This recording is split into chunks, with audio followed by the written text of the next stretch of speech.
Hey guys, today we're talking about an NBC reporter asking Karoline Leavitt about the tariffs President Trump imposed on Mexico, Canada, and China. Karoline explained that the tariffs aim to protect American industries, create jobs, and fix trade imbalances. She reassured that while there may be concerns about price hikes, the administration is prepared to handle challenges with the goal of strengthening the U.S. economy. Before we dive into today's topic, make sure to like and subscribe. Just watch this. Josh. Thank you for the question. I appreciate it. Can you give us an update on the president's plans for his tariff agenda? He spoke a lot about this yesterday, and there's a couple of dates coming up that he's spoken to. Number one, February 1st, he's alluded to both the potential for tariffs for Canada and Mexico, but also China to take effect on those days. What's he thinking about that?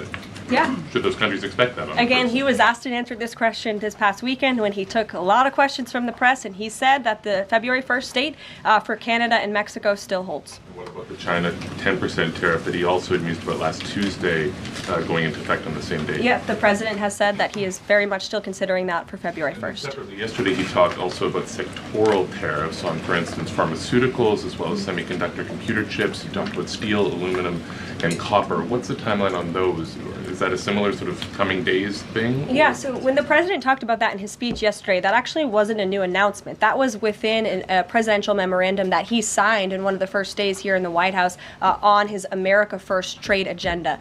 So there's more details on those tariffs in there. As far as a date, I don't have a specific date to read out to you, but the president is committed to implementing tariffs effectively, just like he did in his first term.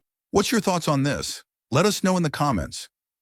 Leavitt stated that President Trump was very clear that tariffs on imports from Mexico, Canada, and China were imposed because those countries have allowed an unprecedented invasion of illegal fentanyl that is killing American citizens and contributing to the flow of illegal immigrants into our country.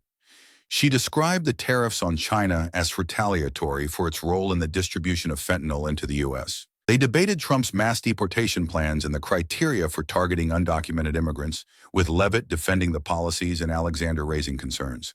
Peter. Caroline, I can ask you very quickly, just following up on the question on immigration first. President Trump, during the course of the campaign in 2024, said the following about illegal immigration. He said, they're going back home where they belong, and we start with the criminals. There are many, many criminals. NBC News has learned that ICE arrested 1,179 undocumented immigrants on Sunday, but nearly half of them, 566 of the migrants, appear to have no prior criminal record besides entering the country illegally. Is the president still focused exclusively, which is a civil crime, it's not criminal? It's a federal crime.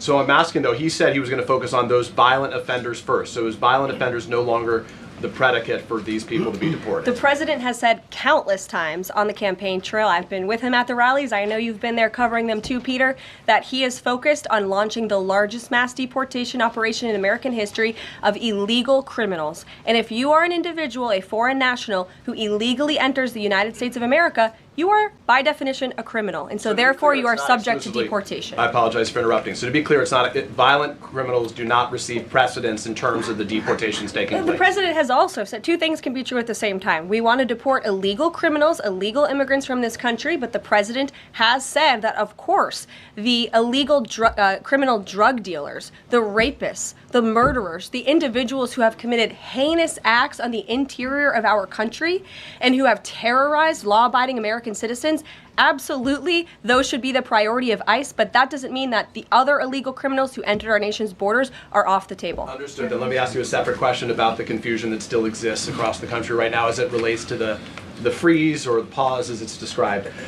President Trump, of course, ran one of the key policy items was that he was going to lower prices, lower the cost of everything from groceries, as he often said. But in many of the cases, it would seem that some of these moves could raise prices for real Americans on everything from low-income heating, that program, child care programs. Will nothing that the president's doing here in terms of the freeze in these programs raise prices on ordinary Americans? What particular actions are you referring to that I'm would... referring to LHEAP right now. That's the low-income heating program, for example. We can talk about, there's no clarity, so I could refer to a lot of them. We don't know what they are specifically. Can you tell us that LHEAP is not one of those affected? So you're asking a hypothetical based on programs that you can't even identify. No, I just identified. What I can tell you just is that since you guys haven't identified, let's do it together just for Americans at home. Medicaid, is that affected?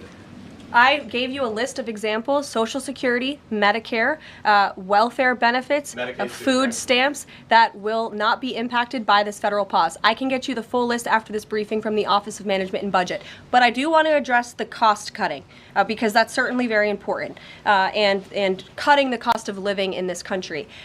President Trump has taken historic action over the past week to do that. He actually signed a memorandum to deliver emergency price relief for American families, which took a number of actions. I can walk you through those. He also repealed many onerous Biden administration regulations. We know over the past 4 years, American households has been essentially taxed $55,000 in regulations from the previous administration. President Trump, with the swipe of his pen, rescinded those, which will ultimately put more money back in the pockets of the American people.